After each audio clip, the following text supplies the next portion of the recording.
Hi aspirants, present మనము previous పేపర్స్ని discuss చేస్తున్నాం. 2024 July 19th shift 1లో జరిగిన పేపర్ని అనాలిసిస్ చేస్తున్నాం.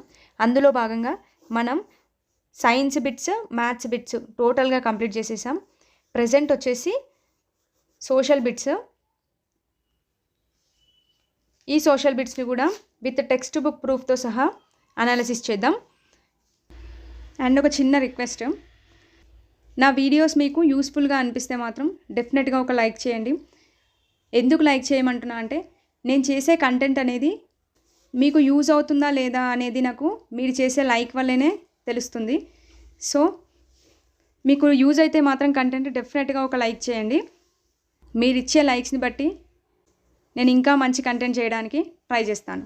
ఓకే, నా వీడియోలోకి వెళ్తే ఫస్ట్ క్వశ్చన్ చూడండి. మనకి సోషల్లో పటంలో గోధుమ లేదా మట్టి రంగు భూ ఆచ్ఛాదన ఈ భూ వినియోగాన్ని తెలియజేస్తుంది. సో పటంలో కనబడే గోధుమ లేదా మట్టి రంగు అనేది మనకి ఏ భూ వినియోగాన్ని తెలియజేస్తుంది అని క్వశ్చన్ అడిగాడు. ఆప్షన్ చూడండి.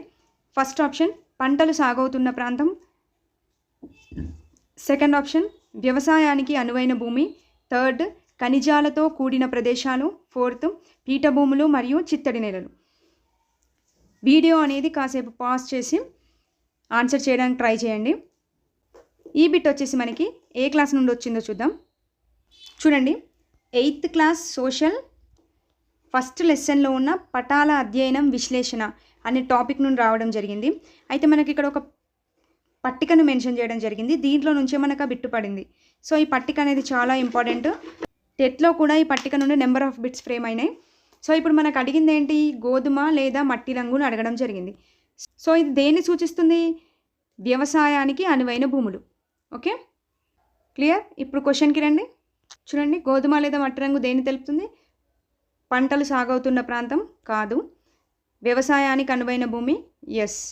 నెక్స్ట్ ఖనిజాలతో కూడిన ప్రదేశాలు కాదు. నెక్స్ట్ పీఠభూములు మరియు చిత్తడి నేలలు కాదు. ఓకే, నెక్స్ట్ క్వశ్చన్కి వెళ్దాం. నెక్స్ట్ ఇవి చూడండి.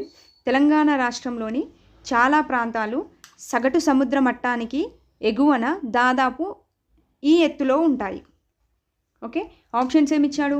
0 to 150 MSL, next 150 to 300 MSL, next 300 to 600 MSL, next 600 to 1200 MSL. So ఈ బిట్ వచ్చేసి మనకి 7th క్లాస్ సోషల్ మనకి ఫస్ట్ చాప్టర్ నుండి ఈ బిట్ అనేది రావడం జరిగింది. ఫస్ట్ చాప్టర్లో వివిధ రకాల పటాలను అర్థం చేసుకోవడం అనే టాపిక్ నుండి బిట్ వచ్చింది. సో ఇక్కడ చూడండి, మనకి ఈ మ్యాప్లో నుండే మనకి బిట్ ఫ్రేమ్ అయింది. సో ఎవ్రీ టెక్స్ట్ బుక్లో ఇచ్చిన ఎవ్రీ మ్యాప్ అనేది ఇంపార్టెంట్. డెఫినెట్గా అలాంటి మ్యాప్స్లో నుండి బిట్ ఫ్రేమ్ అవుతుంది. ఇక్కడ ఈ మ్యాప్లో నుండి బిట్ ఫ్రేమ్ అయింది. తెలంగాణ సముద్ర మట్టం వచ్చేసి చూడండి, మనకి మొత్తం ఎల్లో కలర్లో మెన్షన్ చేయడం జరిగింది. ఇదిగోండి ఎల్లో కలర్ బాక్స్ ఇక్కడ ఉంది కదా. ఎంత ఉంది సముద్ర మట్టం నుండి? MSL 300 to 600. ఓకే, మనకు ఆప్షన్లో ఇవన్నీ ఆప్షన్స్ ఇచ్చాడు, కానీ తెలంగాణది మాత్రం క్లారిటీగా మెన్షన్ చేశాడు చూడండి ఎల్లో కలర్లో. సో 300 to 600 MSL ఇది ఆన్సర్. ఫస్ట్ ఆప్షన్ కాదు, సెకండ్ ఆప్షన్ కాదు, థర్డ్ ఆప్షన్ 300 to 600 ఇది ఆన్సర్ అవుతుంది. 600 to 1200 ఇది కూడా కాదు. నెక్స్ట్ ఈ బిట్ చూడండి. ఈ బిట్ వచ్చేసి జనరల్గా వచ్చింది. కొంచెం మ్యాథ్స్ పైన బేసిక్ నాలెడ్జ్ ఉంటే ఈ బిట్ ఈజీగా చేయొచ్చు. ఒకసారి చూడండి, నేను ఎక్స్ప్లెయిన్ చేస్తాను. క్వశ్చన్ ఏమి ఇచ్చాడు? 12 degrees, -18 degrees, 0 degrees, -4 degrees and 25 degrees Celsius అని ఇచ్చాడు. సో వీటిని ఆరోహణ క్రమంలో అమర్చాడు, అంటే అసెండింగ్ ఆర్డర్, చిన్న నుంచి పెద్దకి అమర్చాల్సి ఉంటుంది. అయితే ఈ నెంబర్స్లో మనకి చిన్నదేదో తెలియాలి, పెద్దదేదో తెలియాలి. దాంట్లో మనకి మైనస్ ఇచ్చిండు. ఆ మైనస్ ఇచ్చేసరికి చాలామంది కన్ఫ్యూజ్ అవుతారు. ఒకసారి చూడండి. పూర్ణ సంఖ్యలు అనే టాపిక్లో మనకి ఈ ఫిగర్ అనేది కనిపిస్తుంది. అయితే 0 నుండి ఇక్కడ సైడ్ మొత్తం ప్లస్, 0 నుండి లెఫ్ట్ సైడ్ మొత్తం మైనస్ తీసుకుంటాం. అయితే మనకి ఏం ప్రాబ్లం ఉండదు. ఏంది అంటే 0 అనేది చిన్నది, 1 అనేది పెద్దది, 1 కంటే 2 పెద్దది, 2 కంటే 3 పెద్దది అనుకుంటూ వాల్యూస్ అనేది ఈజీగా ఐడెంటిఫై చేస్తాం. అదే మనకు మైనస్లో వచ్చేసరికి ఏమవుతుంది అంటే మైనస్లో మనకి -1 పెద్దదా -2 పెద్దదా అని చూసినట్లయితే మనం ఏమనుకుంటాం 1 కంటే 2 అనేది పెద్ద కాబట్టి -2 పెద్ద అనుకుంటాం. కానీ అది రాంగ్ అండి. ఇలా మైనస్లలో ఇచ్చినప్పుడు ఏది చిన్నదైతే అదే మనకి పెద్ద వాల్యూ అవుతుంది ఇక్కడ. ఓకే, అంటే ఇప్పుడు -1 పెద్దనా -2 పెద్దనా అని చూసినట్లయితే -1 అనేది పెద్ద. నెక్స్ట్ -2 పెద్దనా -3 పెద్దనా అని చూసినట్లయితే -2 అనేది పెద్ద. ఓకే, అంటే మైనస్లలో ఇచ్చినప్పుడు ఏంటి అంటే పెద్ద వాల్యూ అనేది చిన్నగా అయిపోతుంది, చిన్న వాల్యూ అనేది పెద్ద దానిలో క్యాలిక్యులేట్ చేస్తాం. ఓకే, సో ఇది క్లియర్ అయితే మనం ఈ బిట్ ఈజీగా చేయొచ్చు. చూడండి, సో ఇప్పుడు క్వశ్చన్కి రండి. ఆరోహణ క్రమంలో అమర్చండి అని ఇచ్చాడు. అంటే చిన్న నుంచి పెద్ద, అంటే తక్కువ నుండి ఎక్కువకే అమర్చాలి. సో ఇప్పుడు ఇచ్చిన అన్నింటిలో మనకి తక్కువ వాల్యూ ఏదొస్తుంది, ప్లస్లన్నీ పక్కన పెట్టండి, మైనస్ వాల్యూ చూసుకుంటారండి. -4 ఉంది, -18 ఉంది. ఈ -4 చిన్ననా -18 చిన్ననా? -18 అనేది చిన్న. ఇందాక చెప్పాను కదా, పెద్ద వాల్యూ అనేది మనకి మైనస్లలో ఉన్నప్పుడు చిన్నగా మారిపోతుంది. అయితే మనకు ఫస్ట్ రావాల్సింది -18 కదా. ఇదిగోండి, ఫస్ట్ ఆప్షన్ -18 ఉంది, సెకండ్ ఆప్షన్లో -18 ఉంది, థర్డ్ ఫోర్త్లో లేదు కాబట్టి ఈ రెండింటిని క్యాన్సిల్ చేయొచ్చు. నెక్స్ట్ చూడండి, నెక్స్ట్ మనకు రావాల్సింది మైనస్లో ఉంది, ఇంకొకటే వాల్యూ -4. -4 అనేది ఫస్ట్ దాంట్లో ఉందా? లేదు. సెకండ్ దాంట్లో ఉంది కదా, ఫస్ట్ దాంట్లో లేదు కాబట్టి ఆటోమేటిక్ ఆప్షన్ అనేది మొత్తం క్యాన్సిల్ అయిపోతుంది. -4 అనేది సెకండ్ ఆప్షన్లో మాత్రమే ఉంది, 3 ఆప్షన్స్ క్యాన్సిల్ అయిపోయినాయి కాబట్టి మనకు ఆన్సర్ ఇదే అవుతుంది.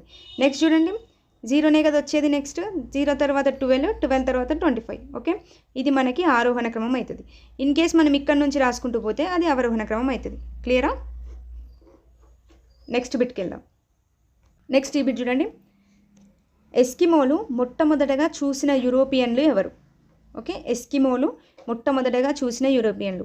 ఆప్షన్స్ వచ్చేసి ఐస్లాండ్కి చెందిన వైకింగ్స్, సెకండ్ ఆప్షన్ దక్షిణ రష్యాకి చెందిన సర్కాసియన్లు, నెక్స్ట్ క్రిమియాకి చెందిన క్రిమియన్ టాటర్స్, నెక్స్ట్ ఉత్తర నార్వే స్వీడన్లోని సామి ప్రజలు.